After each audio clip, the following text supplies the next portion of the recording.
So our complex homeless service is really trying to deliver our supported model of practice, which is called LIFE. So that's an acronym, and that stands for living independently and feeling enabled. That model of support is really important to us because it challenges us to think about what's important to and for our customers, and we build our support through that. So we have 4 services across the partnership that Home Group deliver.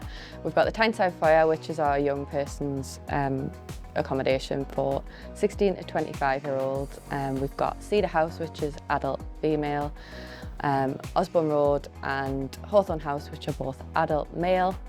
In addition to the main services, we have Housing First offer, floating support, ex-offender service and a community move-on service.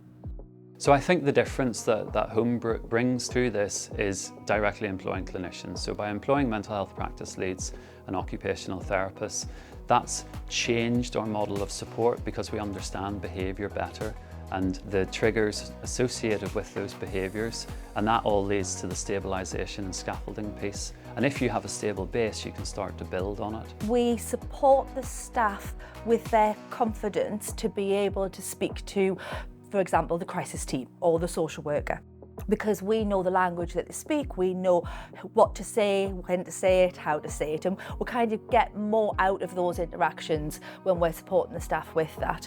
But also, because we're trying to instill psychologically informed environments, what we're trying to do is create a change in culture, a psychologically formed in culture, which is going to help support customers with creating change and finding stability. So in essence, what we're trying to achieve is longer term benefits for our customers and more resilience that'll move them away from a lifetime on the streets and fingers crossed never to return to street homelessness.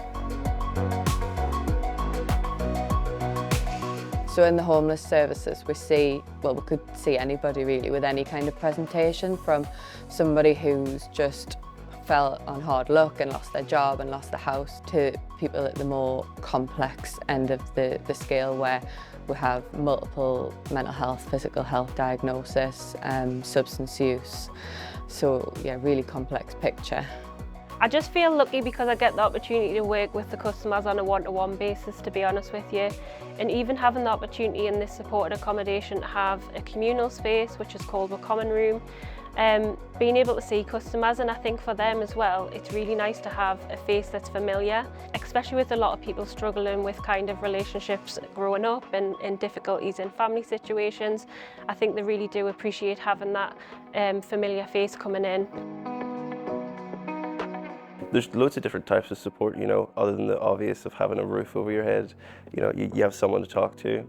We've got these things called HAP modules, which sort of teach you basic skills for different aspects of life. You've got budgeting and finances, you know, managing your own property, and then you've got, you know, information on drug and alcohol misuse. But for me personally, the best support that I've got is just having someone to speak to. There's a lot of people, you know, a lot of staff in the Tyneside Foyer that have been so kind to me and have just told me that I'm going to be okay, and that's really helped me get through the 9 months that I've been there. You know, all kinds of support, but just them being there is probably the best thing, you know. So I was homeless for 6 years, so from 16 to 21. I think if I had support staff that were caring and worked in a psychologically informed way and really focused on what skills I needed to live independently, I wouldn't have gone through it four times. I would have been successful in being able to move on and not have certain traumas now that could have been prevented, and that we can do that here for our young people.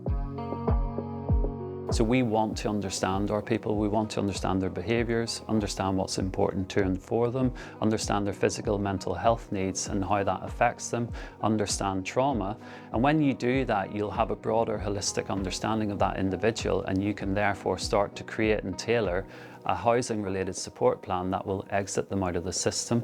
The end result makes going through that process worthwhile. I've worked with many a customer who weren't particularly receptive in the first instance, but through building that relationship and seeing those outcomes at the end, it does make the start and the challenging bits worth it. I think what we're doing is groundbreaking. I think it is an entirely new way of working. It is psychologically informed environment, and I think it is going to change the way that support is delivered. We see better and longer term outcomes for our customers. They leave us, they go and live very rewarding and fulfilling lives.